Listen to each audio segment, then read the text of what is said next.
दोस्तों, आपको हमारा बहुत सारा नमस्कार। कैसे हैं आप? आशा करता हूँ आप मज़े में होंगे। हमारे YouTube चैनल मनमीत में आपका बहुत बहुत स्वागत है। आज मैं आपके लिए लाया हूँ कबीरदास की साखी। कबीर का जन्म 1398 ईस्वी में काशी में हुआ, ऐसा माना जाता है। इनके गुरु रामानंद थे। कबीरदास ने 120 साल की लंबी उम्र पाई। जीवन के आखिरी कुछ साल मगहर में बिताए और वहीं चिर निद्रा में लीन हो गए। कबीरदास का आविर्भाव ऐसे समय में हुआ था जब राजनीतिक, धार्मिक और सामाजिक क्रांतियां अपने चरम पर थीं। कबीर क्रांतदर्शी कवि थे। उनकी कविता में गहरी सामाजिक चेतना प्रकट होती है। उनकी कविता सहज ही मर्म को छू लेती है। एक ओर धर्म के बाहरी आडंबरों पर उन्होंने गहरी और तीखी चोट की है, तो दूसरी ओर आत्मा परमात्मा के विरह और मिलन के भावपूर्ण गीत गाए हैं। कबीर शास्त्रीय ज्ञान की तुलना में अनुभवजन्य ज्ञान को अधिक महत्व देते थे। उनका विश्वास सत्संग में था और वे मानते थे कि ईश्वर एक है, निर्विकार है, अरूप है। कबीर की भाषा पूर्वी जनपद की भाषा थी। उन्होंने जन चेतना और जन भावनाओं को अपने शब्द और साखियों के माध्यम से जन जन तक पहुंचाया है। दोस्तों, साखी शब्द साक्षी शब्द का तद्भव रूप है। साक्षी शब्द साक्ष्य से बना है। साक्ष्य का अर्थ होता है प्रत्यक्ष ज्ञान। यह प्रत्यक्ष ज्ञान गुरु शिष्य को प्रदान करता है। संत संप्रदाय में अनुभवी ज्ञान की ही महत्ता है, शास्त्रीय ज्ञान की नहीं। कबीर का अनुभव विस्तृत था। कबीर जगह जगह भ्रमण कर प्रत्यक्ष ज्ञान प्राप्त करते थे। अतः उनके द्वारा रचित साखियों में अवधी, राजस्थानी, भोजपुरी और पंजाबी भाषाओं के शब्दों का प्रभाव स्पष्ट रूप से दिखाई देता है। इसी कारण उनकी भाषा को पचमेल खिचड़ी भी कहा जाता है। कबीर की भाषा को हम लोग सथुक्कड़ी के नाम से भी जानते हैं। तो आइए शुरू करते हैं कबीरदास की साखी से कुछ दोहे। ऐसी वाणी बोलिए मन का आपा खोए, औरन को शीतल करे आपहु शीतल होए। दोस्तों, कबीरदास कहते हैं कि आप ऐसी वाणी बोलें जिससे आपके मन का आपा खो जाए, अर्थात आपके मन में जो अहंकार है, जो घमंड है, वह समूल नष्ट हो जाए। उससे क्या होगा? जब आपकी वाणी में घमंड की बू नहीं आएगी, तब सुनने वाले को भी शीतलता मिलेगी और बोलने वाले को भी, अर्थात आपको भी सुख मिलेगा और सुनने वाले को भी सुख मिलेगा। इसलिए कबीरदास का कहना है कि आप ऐसी वाणी बोलें जिसमें घमंड नाम की कोई चीज़ नहीं होनी चाहिए, रत्ती भर भी घमंड नहीं होना चाहिए। ऐसी वाणी आपको भी शीतल करेगी और सुनने वाले को भी शीतलता प्रदान करेगी।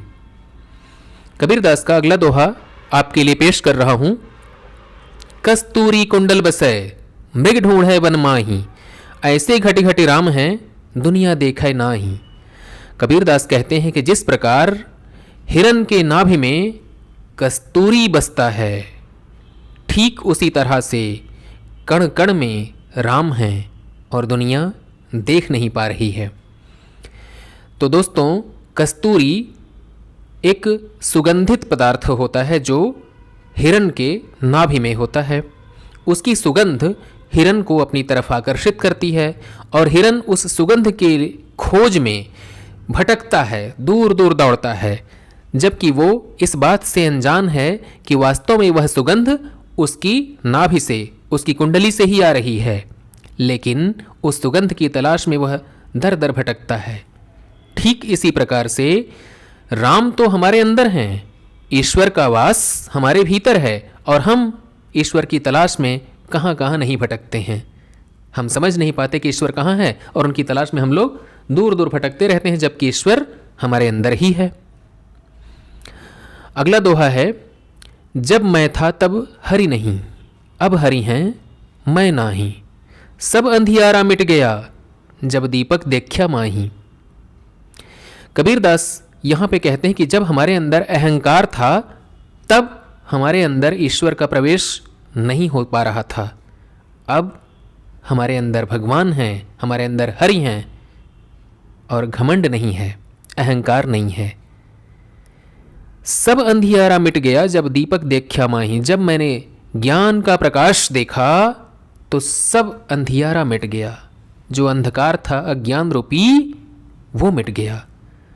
जब मैं था तब हरि नहीं, अर्थात घमंड और ईश्वर दोनों एक साथ नहीं रह सकते हैं। हमारे मन में या तो अहंकार रहेगा या तो ईश्वर। कबीरदास का यहाँ पे कहना है कि जब मेरे अंदर अहंकार था तब हरि का वास नहीं हो पाया, अब हरि का वास है इसलिए अहंकार नहीं है। और ज्ञान रूपी दीपक को जब मैंने देखा तो हमारे अंदर का सर्वस्व अंधकार मिट गया। अगला दोहा है, सुखिया सब संसार है, खाए अरु सोवे। दुखिया दास कबीर है, जागे अरु रोवे।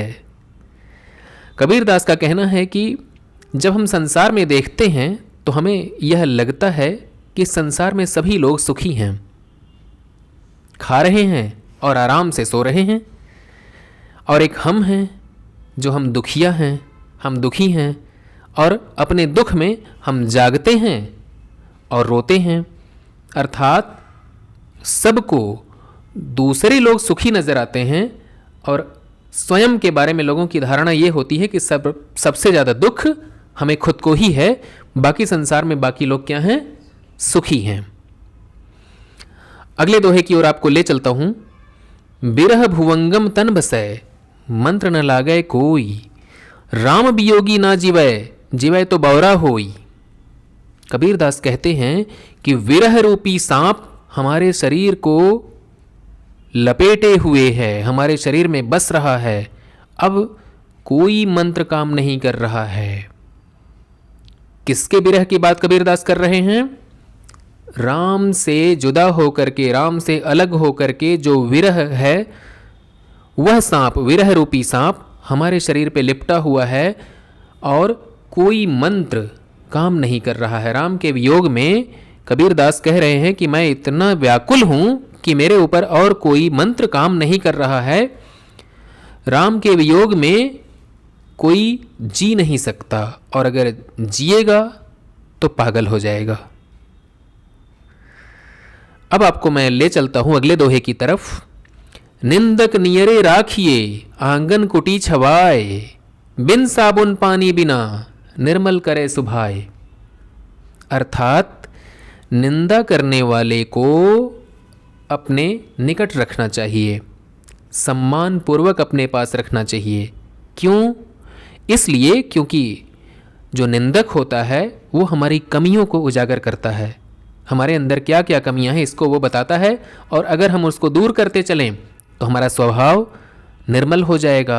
अर्थात बिना साबुन और बिना पानी के ही हमारे स्वभाव को निर्मल करता है। कौन निर्मल करता है? जो हमारी निंदा करता है। अर्थात निंदा करने वाले से हमें घृणा नहीं करनी है, उससे घबराना नहीं है, उससे दूर नहीं भागना है, बल्कि उसको अपने नज़दीक रखना है ताकि वो हमारी कमियों को बताता रहे और हम अपने स्वभाव को निर्मल और शांत करते चलें। आइए ले चलते हैं आपको अगले दोहे की ओर। अगला दोहा कबीरदास का इस प्रकार है। पोथी पढ़े पढ़े जग मुआ, पंडित भया न कोय। एक अक्षर पीव का, पढ़े सुपंडित होए। कबीरदास यहाँ पे ये कहना चाहते हैं कि शास्त्र पढ़ने से, किताबें पढ़ने से, पुस्तकें पढ़ने से कोई पंडित नहीं हुआ है। आप शास्त्र पढ़ पढ़ करके मर जाइए लेकिन आपको विद्वान नहीं माना जाएगा, आप ज्ञानी नहीं हो सकते। ज्ञानी कैसे होंगे आप ईश्वर के बारे में, राम के बारे में एक अक्षर पढ़ लीजिए, आप पंडित हो जाएंगे। यहाँ पे पंडित का अर्थ विद्वान से है, ज्ञानी से है। अर्थात अगर आप ईश्वर के बारे में जान गए तो आप ज्ञानी हैं, और नहीं जान पाए तो आप ज्ञानी नहीं हैं।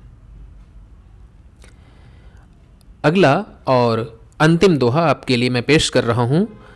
हम घर जालियां आपना लिया मुराड़ा हाथ, अब घर जालों तास का जे चले हमारे साथ ही। कबीरदास यहां पे कहते हैं कि हमने अपना घर तो जला लिया, अपने हाथ में जलती हुई लकड़ी लेकर के मैंने अपना घर जला दिया, अब मैं उसका घर जलाऊंगा जो मेरे साथ चलने को तैयार हो। कहां पे चलने की बात कबीरदास कर रहे हैं?